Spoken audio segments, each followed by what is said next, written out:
Hello, everyone, and welcome to another episode of Peaceful Prisons Podcast, where we explore hands-on, transformative approaches to prison reform and so much more. First, thank you so much for taking your time to listen and to support the work we're doing. Please let us know how our podcast has affected or influenced you in any way. We genuinely appreciate your thoughts and reactions. And also take a moment to like, subscribe, and follow. Before we begin, please be aware that this episode contains content that may be triggering to some listeners. Please check the episode description for specifics on what to expect. Your well-being is our number one priority. Hello again, and welcome to another episode of Peaceful Prisons Podcast. My name is Baylen, Parada, your host, and with me today is Abbe Marten. How you doing? Great, excited to be here. Me too. We have a very special guest who we had the pleasure of working with while we were in New York City at the Beyond the Bars conference, Sydney Pentland, Vital Breathwork founder. Tell us more about yourself. Just introduce yourself, and thank you for coming on. I'm so happy to be back with you guys. Our workshop at Columbia University was such a joy and such a thrill to participate in and to receive all that incredible feedback, not only on the workshop in itself, but just for the incredible work that you guys are doing as well. So I'm so happy to join you again. Yeah, thank you so much for your time. We wanted to focus this episode mostly on nervous system regulation, somatic healing, and maybe you could just briefly explain to the listeners what that is and how that can be helpful to us as individuals, knowing that we have these tools within ourselves, and then also to our children and the next generation. Yeah. So somatics is the art of being able to bridge that gap between mind and body. So we tend to silo those into separate camps. We work on our mind and talk therapy. We work on our body and physical activity, but the two are truly interconnected. They're one. And so it's a constant biofeedback between the two. And depending on what you are experiencing, your body and mind are constantly in that communication with each other.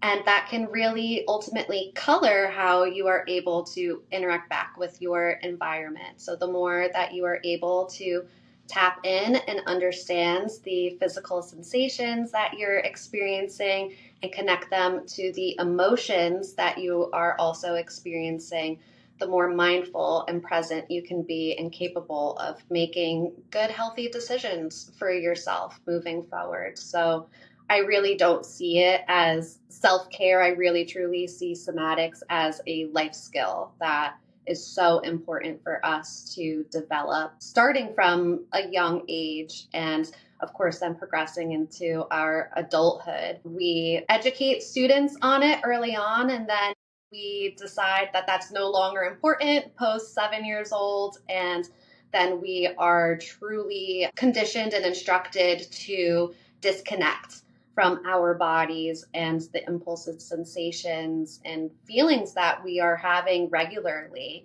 and deem them as unimportant. And I'm here to say that the very opposite is true. Our emotions are our directionality, and the physical sensations are either our warning signs or our encouragement to continue doing what we're doing. So the more that we can tap into that, the more that we can live lives that are aligned with our passions, our desires, and what's good for us and our human nature. Yeah, it's such an important tool to have, really, and an important life skill. I know, for myself, reintegrating back into society, it's helped me with anxiety. It's helped me with racing thoughts, even depression. It just lightens the load a little bit, reconnecting with yourself. What are some specific techniques you use or teach? Well, I first start with breath, because that is the first autonomic function that we have that we're really able to control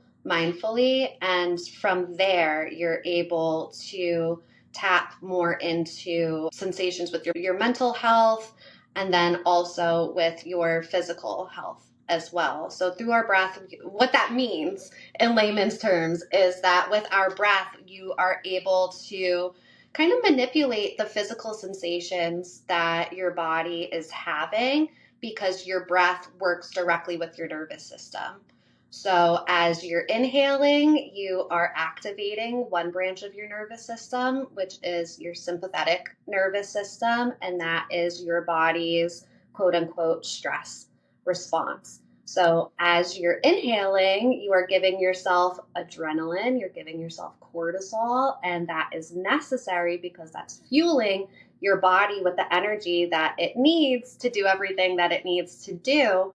But when we lose mindfulness of our breath, we are over breathing, we're hyperventilating, and we tend to think of that as a panic attack, right? Hyperventilating or like exercise, right, is when we're overly breathing. But we tend to do that at rest because we lost that connection with our body. So when we breathe in, and I instruct you to do so, you can start to connect back to those sensations that are connected with your body's stress response.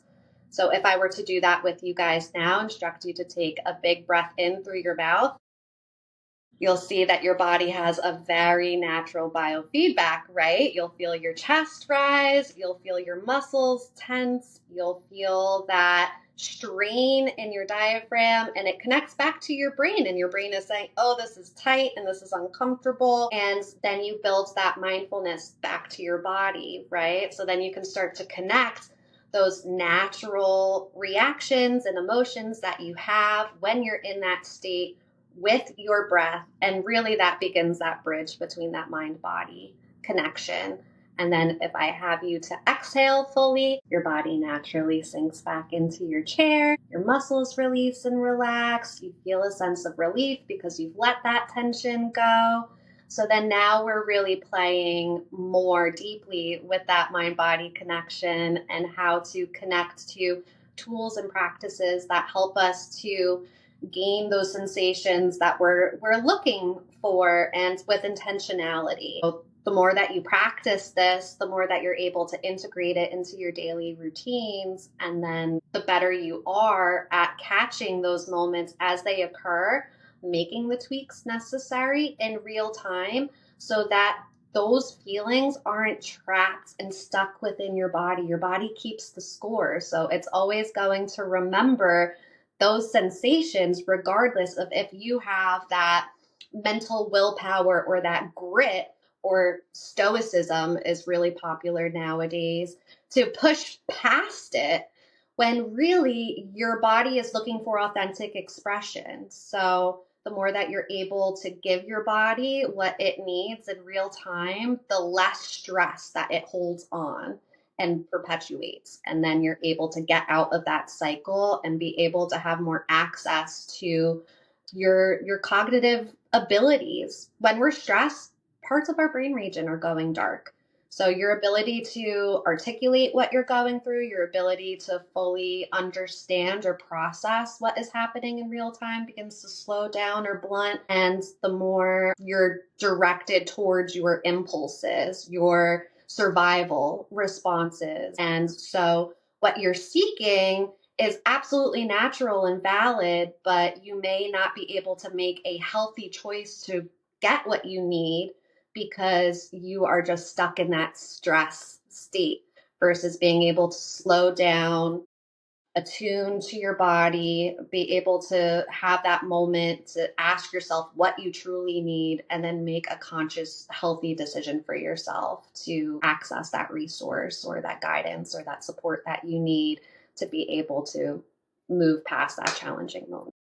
Yeah, so you're essentially just teaching people that they're not victims to their emotions, not you don't have to be submissive and like I said, victim to anything that you're feeling or anything that comes up. You can regulate it. Like you said, just being aware and being conscious of your breath. You can change the way you're feeling if it's uncomfortable to you, right? Just being more in touch with yourself. Sure. And I would even take that a step forward, Baylen, and say that our emotions empower us. Our emotions are necessary, they're valid, and they shouldn't be dismissed or ignored. You should be able to sit with each of your emotions and be able to move through them. We don't want to push them aside. I think that there is a misconception about regulating, and that if we're angry, we're looking for calm, or if we're sad, we're looking for joy. And that's not necessarily true, because that kind of bypasses what is occurring to create that emotion in the first place, and may have you evade the solution to that, because you're looking to fix it, where really in somatics we're looking to sit with it long enough for us to be able to understand where it's coming from, so that we can apply a appropriate solution and be able to express ourselves and our experiences authentically. So if I'm working with a client and they're having trouble with anger, I would probably orient them towards somatic practices that allow them to express their anger in a safe container or an appropriate setting, or be able to create enough of a pause for them to be able to separate or take a step back from that situation that's aggravating them, do some of the somatic tools. Like, I love a good wood chop in that moment, right? A good pillow throw, or like a lion's breath, where you get to silently kind of scream and contort your muscles and do all the things that you need to do when you feel angry, but be able to do it in a safe and productive way, because we can't punch the nearest wall or the nearest face, or yell at each other, and that's all well and good because it's authentic. No, it's being able to do it appropriately. We all have these feelings. Each one is natural, each one is within all of us, and each of our emotions need their time and their place, and they usually are the keys to moving forward in a way that's really aligns with us. So all of these outcomes sound amazing, but can you clarify for those that don't know, how is it different than just breathing? Like everyday breathing that we all do. So, everyday breathing that we all do is mindless, and it is rapid and it is shallow. So, we are not getting our breaths down deep into our diaphragm. They are occurring too quickly in succession. And so that keeps us in a perpetual state of what I'll call our stress response. That is because our upper chest and our upper lungs has all of our sympathetic nervous system receptors, so all of our stress response receptors, and our lower diaphragm is where all of our parasympathetic receptors are, so our rest, relax, digest response. So when we're mindfully breathing, we're able to slow down our breath so that it travels more deeply down into our diaphragm, where those rest, relaxing, processing receptors are, so that we are able to keep our body in more of a homeostasis, rather than that rapid succession breathing that keeps us in a state of high cortisol and high adrenaline that makes us feel tense and on edge and jittery and hyper focused. And is this backed by science at all? Yeah, Like, can you track absolutely. it? Yep, you can track it. You can track it. First and foremost, you're able to track it as you're doing these breaths. So you get that instant feedback, right? Like we just exemplified, everyone saw it for themselves. You can see your muscles tensing. You can feel it as you're doing it, but you're also able to track your heart rate variability as you're doing these breathing exercises. So your breath rate is connected directly to your heart rate. A lot of people don't realize that. Your heart is pumped by your diaphragm, not on its own volition. So as you're breathing and you're slowing down your breath, you're also slowing down your heart rate. Your heart is able to pump blood more efficiently and carry oxygen-rich blood throughout your body. So you're able to feel your circulation increasing. You will experience, if you do this consistently, and by consistently, I mean 20 minutes tops a every day for like 6 weeks, I believe the research indicates, but you're able to lower your blood pressure, you're able to increase your circulation, you're able to strengthen your heart rate variability. So that means your heart's ability to absorb stress. You'll see that on a heart monitor. Your heart rate is going up, it should be coming back down. But when we're in a high state of stress, your heart rate stays up here. And that would be a weak heart rate variability. That means that your heart isn't able to come back down to a resting heart rate position. Post exercise is considered stress or a stressful experience in and of itself. So a lot of people who do experience chronic stress will tend to have an accelerated heart rate and a weak immune system and chronic health issues and things like that. So a lot of people don't realize how connected their stress levels are to their mental and their physical health conditions. Yeah, kind of everything else in life is directly affected by your stress levels. Literally everything. Absolutely everything. You challenge me with an inquiry and I will connect those dots for you. Maybe you can connect your work with New Jersey reentry program with breathwork. What kind of work have you done with them, and what are some of the greatest needs that you see for those that are coming out of incarceration?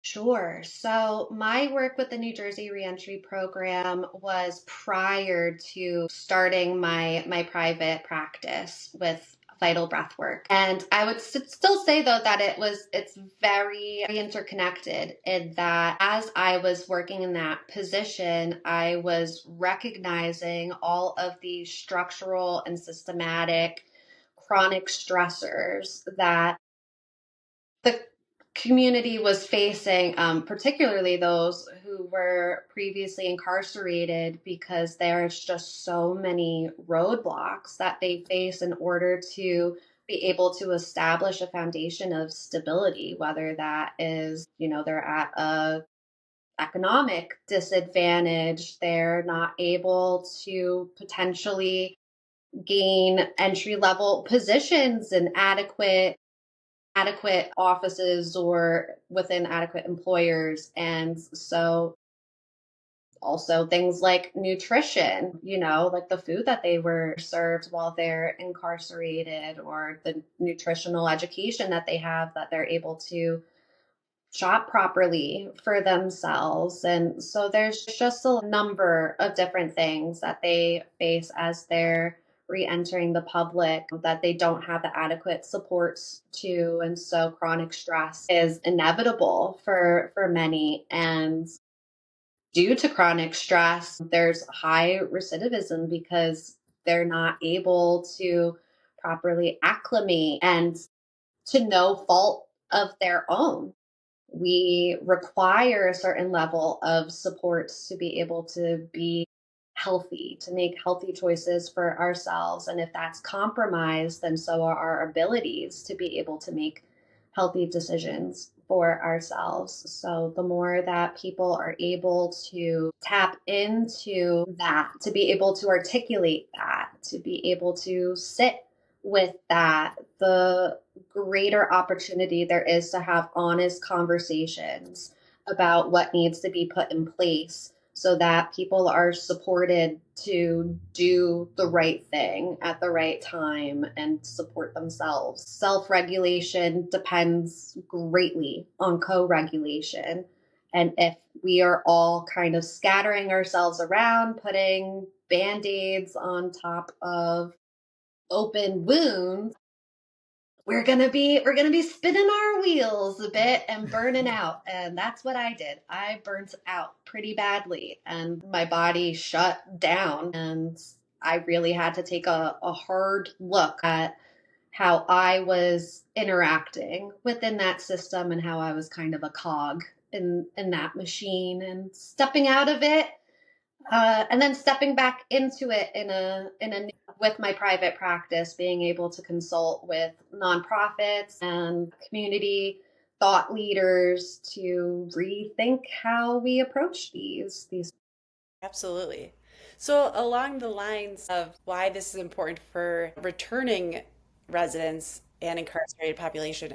How could you see this affecting the children of those that are incarcerated and the stress that they're on kind of unknowingly facing? I think first that breaks a cycle, right? The more that we empower children to be able to articulate what they're feeling and advocate for the environment that supports them early on, the better that they'll be able to do that moving forward.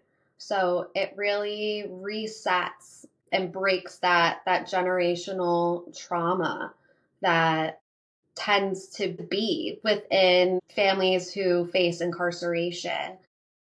For those still within that system and working through it, I think that children are a really great catalyst for change. And we are very motivated to give our kids a better life than we've had and to be able to support them and their needs. And when we are able to see the positive feedback within them and what they're experiencing, the more likely we are to take that on for ourselves and to continue those positive and healthy habits so that we're supporting them and then ultimately supporting ourselves and then working together as a family to meet each other where we are, play to each other's strengths, have grace for each other's weaknesses, and be able to work through those dynamics more effectively and holistically than if we're all kind of just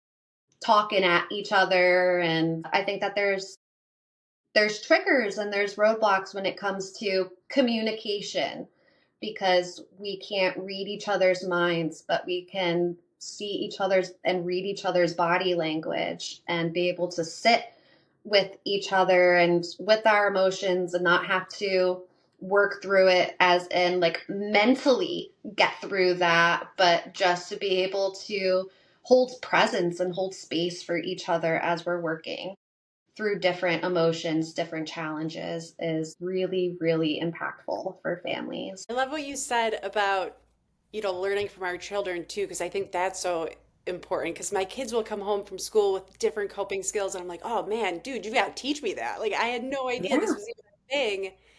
And then that I can start practicing from them. It is just such a more sustainable path forward. If we pour these resources and coping mechanisms into our children, and if everyone feels it.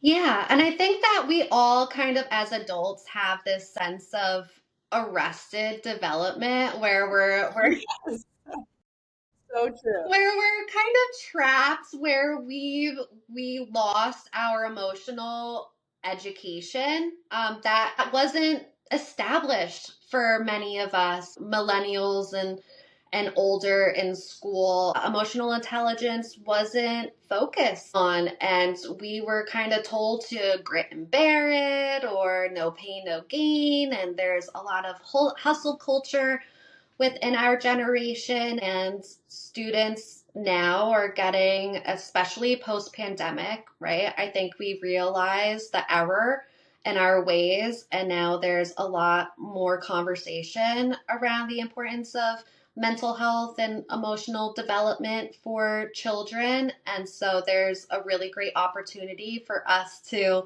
learn through them and pick up on those coping skills and kind of connect it back to our own experiences growing up and the supports that we may or may not have received and can now implement later on. I just love that you're just spreading the truth and the news about that we can heal ourselves, like Yeah. so many people are looking for the answer outside of themselves externally, whether it's in a group or an individual or a thing. It's not that. You can find the regulation, like you said, within yourself, just breathing, right? And some of the techniques you've used are incredible. Box breathing, bumblebee, the humming.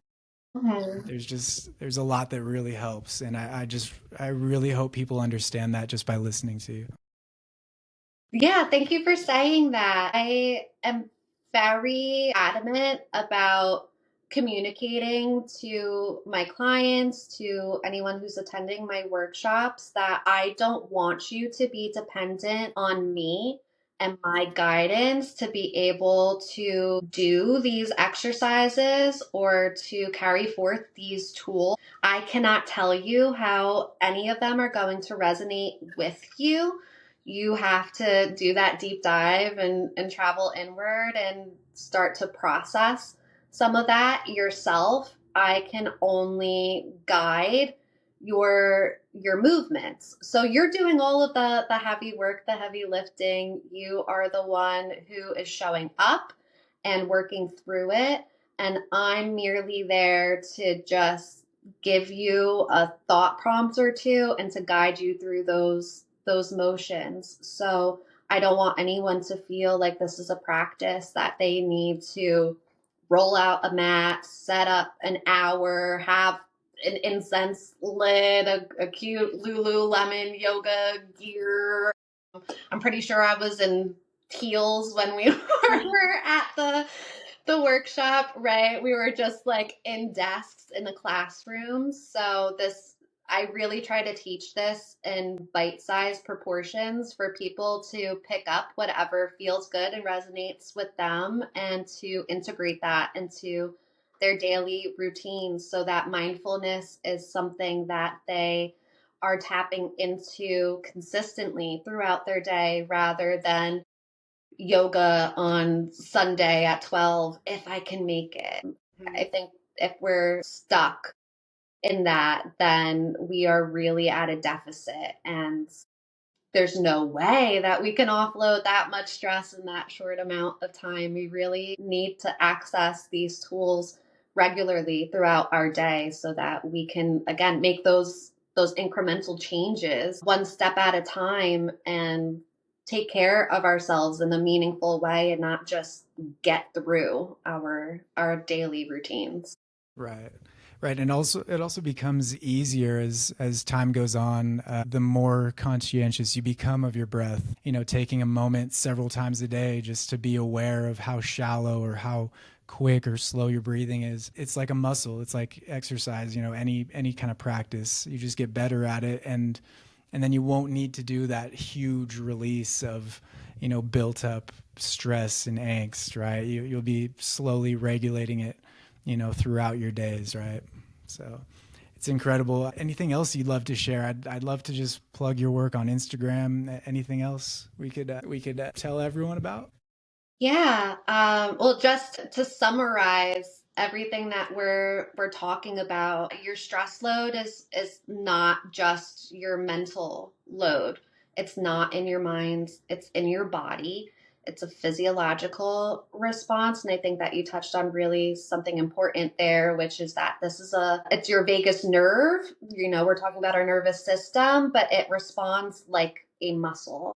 So the more that you practice it, the more that it strengthens, the more that your body becomes conditioned to acclimate towards rest and response, the more that you're able to relax and calm yourself, feel calm without having to calm yourself down is what I'm getting at. So the more that you are mindful in the beginning, the less that you need to be on the tail end, if that makes sense.